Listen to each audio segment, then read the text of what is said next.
Hi dears, welcome back to green pepper 2K23. ഇന്ന് ഞാൻ വന്നിരിക്കുന്നത് തക്കാളി മോരുകറിയായിട്ടാണ്. ഇത് തേങ്ങ അരയ്ക്കാതെ സിമ്പിളായിട്ട് നമുക്ക് ഉണ്ടാക്കാം. ഇതിന് മുന്നേ ചാനൽ സബ്സ്ക്രൈബ് ചെയ്യണം. സബ്സ്ക്രൈബ് ചെയ്യുമ്പോൾ തൊട്ടടുത്ത് ബെല്ലൈക്കണിൽ ഓൾ വേണം പ്രസ് ചെയ്യാൻ, എന്നാലേ ഞാൻ ഇടുന്ന വീഡിയോക്ക് നോട്ടിഫിക്കേഷനായിട്ട് വരത്തുള്ളൂ.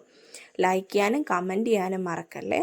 അപ്പോൾ നമ്മളൊരു ചീനച്ചട്ടി അടുപ്പത്ത് വെച്ച് ഇതിനകത്തോട്ട് വെളിച്ചെണ്ണയാണ്. നിങ്ങൾക്ക് ഏത് ഓയിൽ വേണമെങ്കിലും യൂസ് ചെയ്യാം. വെളിച്ചെണ്ണയാകുമ്പോൾ ഒന്നുകൂടെ ടേസ്റ്റ് കിട്ടും. ഇതിലോട്ട് 1/2 സ്പൂൺ ഉലുവയും 1 സ്പൂൺ കടുകും ഇട്ടിട്ട് നന്നായിട്ട് പൊട്ടിക്കുക. ഇതിൽ ഞാൻ നീളത്തിന് അരിഞ്ഞ ഇഞ്ചി, വെളുത്തുള്ളി, 10-15 അല്ലി ചുവന്നുള്ളി, 3 പച്ചമുളക്. ഇത് എരിവ് കുറഞ്ഞ പച്ചമുളക് ആയതുകൊണ്ട് ഞാൻ 3 പച്ചമുളക് എടുത്തിട്ടുണ്ട്. എല്ലാം ഞാൻ നീളത്തിനാണ് അരിഞ്ഞെടുത്തിരിക്കുന്നത്. കടുക് പൊട്ടി വന്നതിന് ശേഷം നമ്മൾ ഒരു ചെറിയ കഷ്ണം ഇഞ്ചി ഇടുന്നുണ്ട്. കൂട്ടത്തിൽ തന്നെ 4-5 വെളുത്തുള്ളിയുടെ അല്ലി, അതും നീളത്തിൽ അരിഞ്ഞതിട്ടിട്ട് ഒരുപാടൊന്ന് റോസ്റ്റ് ചെയ്യേണ്ട, ജസ്റ്റ് ഒന്ന് പച്ചമണം അതിൻ്റെ ഒരു സ്മെല്ല് മാറുന്ന വരെ ഒന്ന് വഴറ്റിയതിന് ശേഷം ഇതിലോട്ട് പച്ചമുളകും ചുവന്നുള്ളി ഇട്ടുക.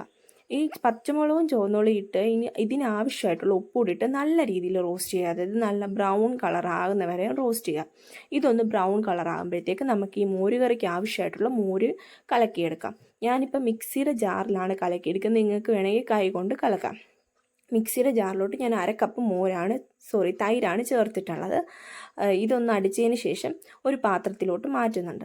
ആവശ്യത്തിന് ഉപ്പും ഈ മോരുകറിക്ക് ആവശ്യത്തിനുള്ള ഒരു വെള്ളവും കൂടെ ചേർക്കുന്നുണ്ട്. ഞാൻ 1.25 കപ്പ് വെള്ളമാണ് ചേർക്കുന്നത്. അതുകൊണ്ട് ഈ ഒരു കൺസിസ്റ്റൻസി ആവണം. ഒരുപാട് കട്ടിയാകാനോ ഒരുപാട് ലൂസായി പോകാനോ പാടില്ല. ഈ ഒരു അളവിന് വേണം വെള്ളം നമ്മൾ ചേർക്കാൻ വേണ്ടിയിട്ട്.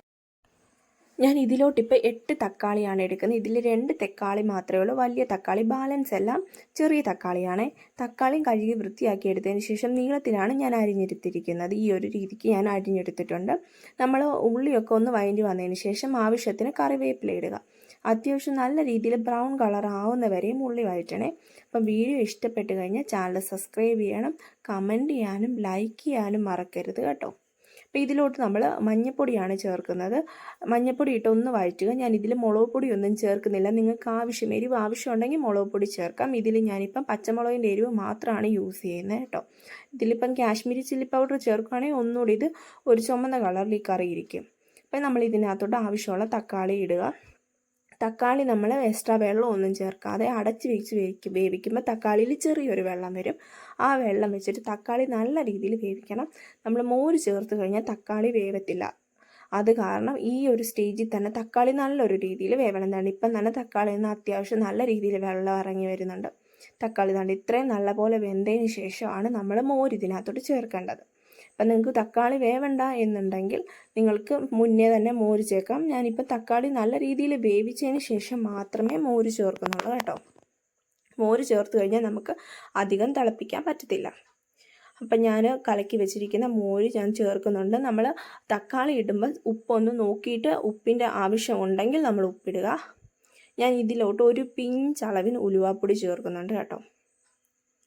ഉലുവാപ്പൊടി ചേർത്ത് ദാണ്ടേ ഒന്ന് ചൂടായാൽ മതി. ഒരുപാട് അങ്ങ് തിളയ്ക്കേണ്ട ആവശ്യമില്ല. ഇതിൽ നിന്ന് ഇങ്ങനെ ചെറിയ രീതിയിൽ ഒന്ന് പുക വന്നു കഴിഞ്ഞാൽ മാത്രം മതി. നമുക്ക് ഓഫാക്കാം സ്റ്റൗ. ഒരുപാട് തിളയ്ക്കാൻ പാടില്ല. തിളച്ച് കഴിഞ്ഞാൽ മോര് പിരിഞ്ഞു പോകും. കണ്ടോ, സൈഡിൽ നിന്നൊക്കെ പുക ഒക്കെ വന്ന് വരുന്ന കണ്ടില്ല. അതുപോലെ ഒന്ന് പുകയൊക്കെ വന്നു കഴിഞ്ഞ് കഴിഞ്ഞാൽ നമുക്ക് മോരുകറി ഓഫാക്കാം. അപ്പം കിടില മോരുകറിയാണ്. തേങ്ങയൊന്നും അരച്ച് ചേർക്കണോ വേറെ എക്സ്ട്രാ മസാലകളൊന്നും ചേർക്കേണ്ട ആവശ്യമില്ല. സിമ്പിളായിട്ട് നമുക്കിത് കുക്ക് ചെയ്യാം. വീഡിയോ ഇഷ്ടപ്പെട്ടാൽ ചാനൽ സബ്സ്ക്രൈബ് ചെയ്യണം, ലൈക്ക് ചെയ്യാനും മറക്കല്ലേ. താങ്ക്